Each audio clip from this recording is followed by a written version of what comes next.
La Teste de Buch s'embrase, 20 hectares sont déjà partis en fumée. Le risque d'incendie est très important, on vous le dit depuis plusieurs jours maintenant. Les premières images filmées par l'une de nos équipes.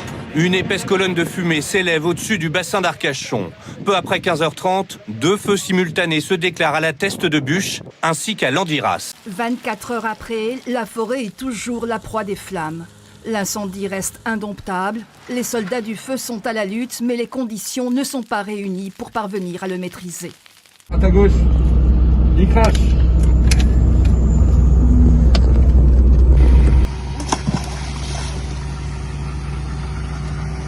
C'est bon?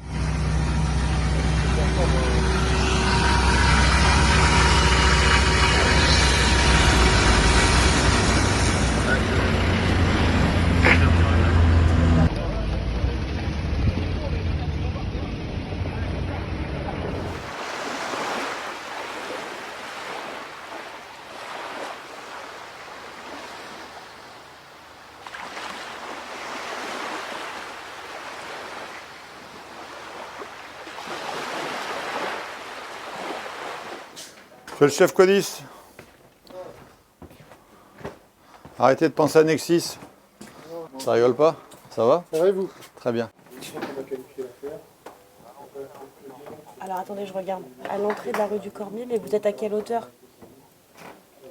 Vous êtes à quelle hauteur? Le téléphone, celui-là, personne ne m'appelle, ils n'osent pas. Alors la crise qu'on a eue cet été à Bordeaux, en été 2022, elle est particulière pour plusieurs raisons. La première, c'est les conditions climatiques, aussi bien au niveau de la température que de l'hygrométrie que du vent.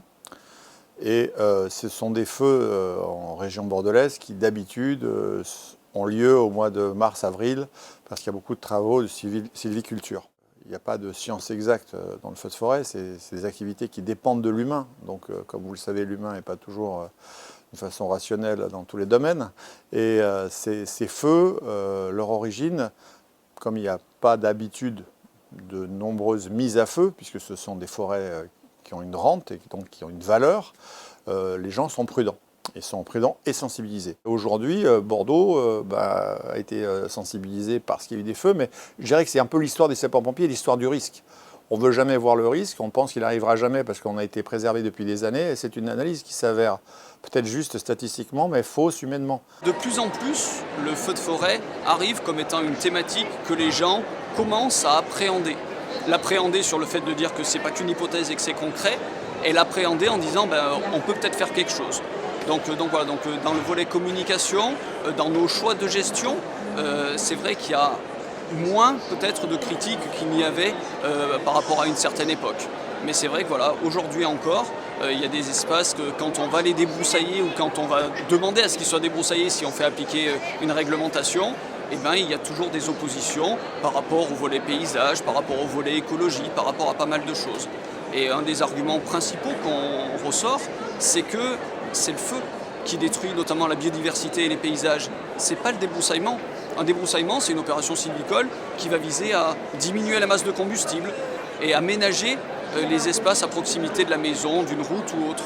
Par contre, ça ne détruit pas la biodiversité sur le fait que ça va même avoir potentiellement un axe important d'ouverture des milieux. Et on sait que les milieux ouverts accueillent une biodiversité plus importante que les milieux totalement fermés. Donc cette opération sylvicole peut avoir des conséquences bénéfiques directes sur des espèces diverses et variées. On pourrait parler des couloirs à chauves-souris pour les zones de chasse sur les zones débroussaillées.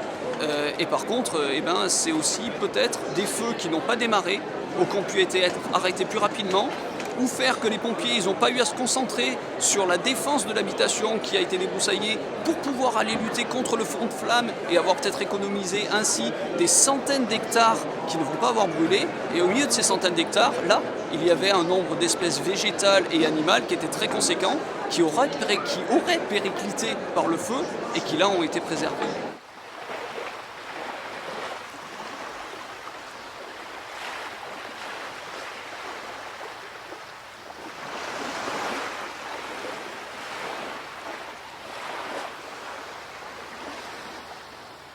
En fait, il y a tout un tas d'usagers de la forêt ou des espaces naturels. D'accord ?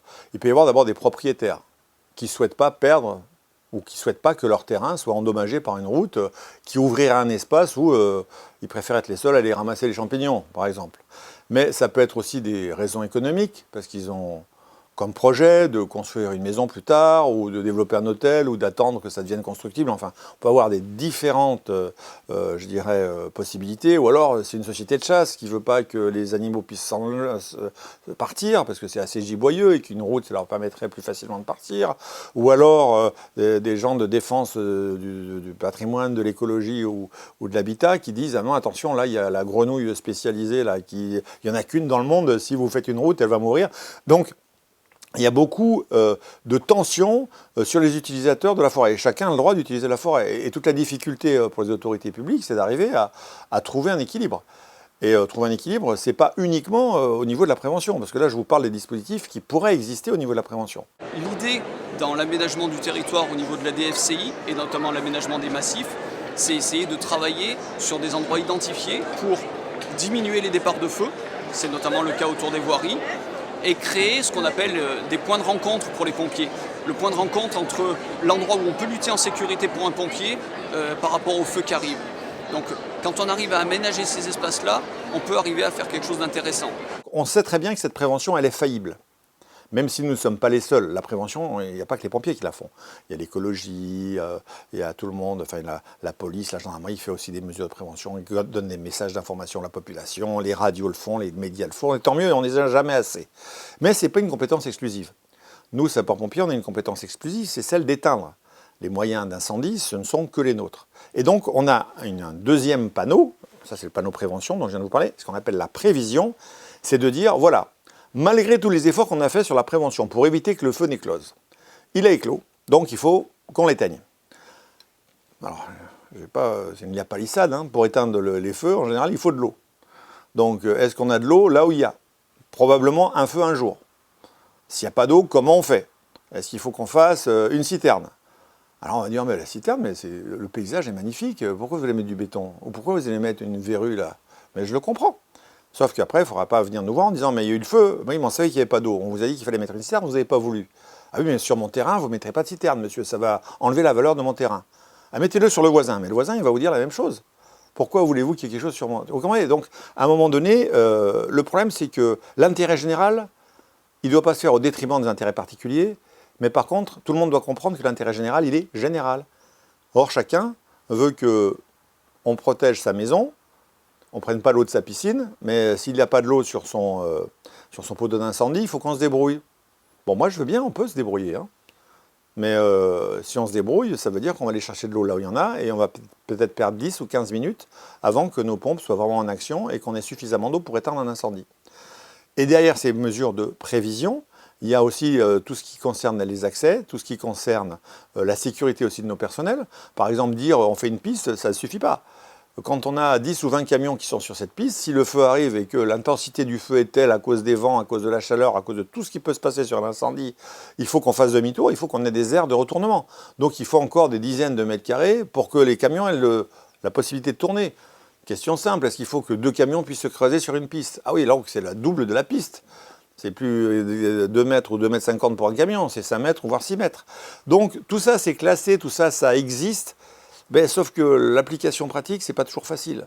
Tout à l'heure, je vous parlais des obligations légales de débroussaillement, ce qu'on appelle les OLD. Les OLD, comme le nom l'indique, hein, obligation légale.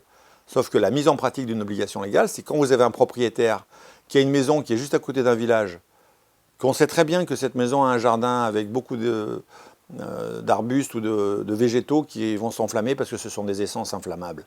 Et que le maire lui-même ne peut pas donner l'ordre d'aller débroussailler dans le jardin, parce que sinon il se met en porte-à-faux, puisque c'est une intrusion à la propriété privée qui est réprimée, puisqu'on n'a pas le droit de porter atteinte à la propriété privée. Ben, on a un problème. Sur le fait d'avoir des espaces qui soient totalement non gérés, eh ben, au moins dans les premiers temps, on se retrouve à avoir des espaces qui sont hypercombustibles.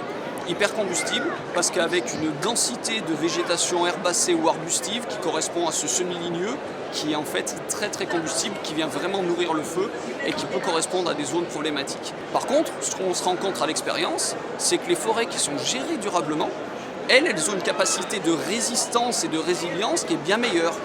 résistance au feu, avec le feu qui va passer sans trop faire de dégâts et les arbres qui vont pouvoir continuer, ou résilience, le feu il va détruire pas mal de choses, mais ils ont une grosse capacité de régénération qui va permettre d'avoir une bonne régénération naturelle.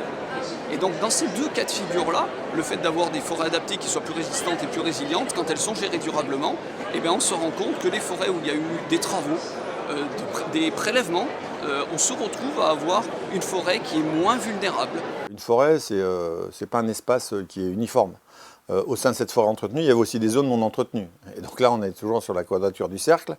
Est-ce que le feu va survenir dans la zone entretenue ou dans la zone non entretenue?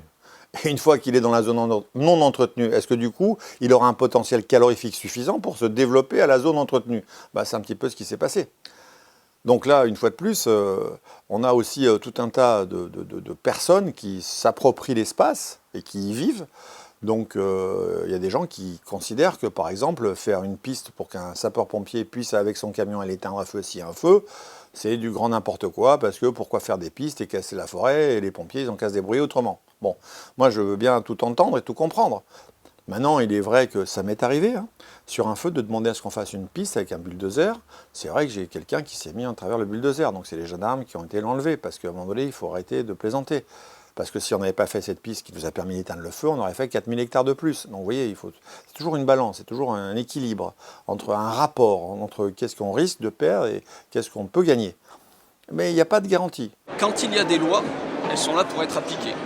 Et notamment, en défense des forêts contre l'incendie, il y a une mesure qui s'appelle la servitude d'utilité publique pour la DFCI, et notamment pour créer des pistes et des voiries. Donc le but quand on crée une piste, c'est qu'elle fasse consensus auprès de tout le monde, notamment par rapport à ceux qui vont avoir à l'utiliser, les pompiers et autres pouvoirs publics, et par rapport à la personne qui va accueillir cet espace-là chez elle. Donc en général, ça ne pose pas de souci.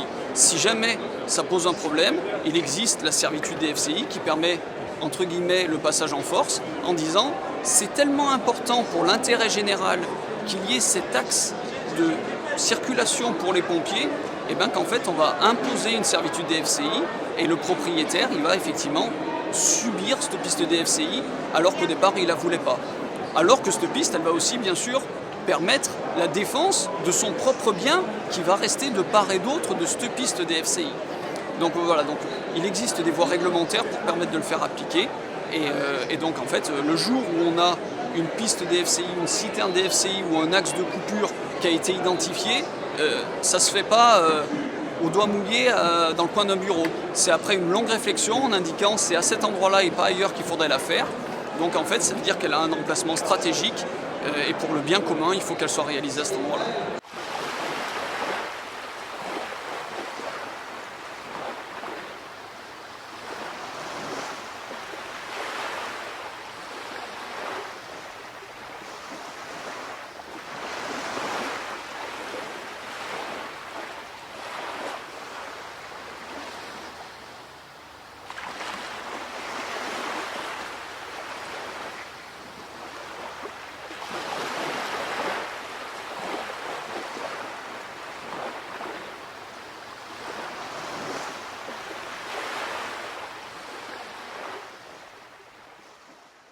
Est-ce qu'il faut laisser la nature s'autoréguler?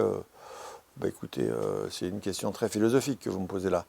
Moi, je vous dis simplement que si on laisse la nature s'autoréguler, ça ne sert plus à rien qu'il y ait des sapeurs-pompiers. Parce qu'on va laisser aussi les gens mourir tranquillement quand ils ont un accident. Ouais, parce qu'on peut en arriver là. Mais ce n'est pas pour ça qu'on s'est engagé. Nous, nos valeurs, c'est d'essayer de sauver les gens. Donc on ne va pas lutter contre la nature, mais on va essayer de sauver notre prochain. Mais ce que je veux dire, c'est que derrière, c'est très bien. Et finalement, comment vous envisagez l'action des secours? Et qu'est-ce que vous attendez de l'action des secours?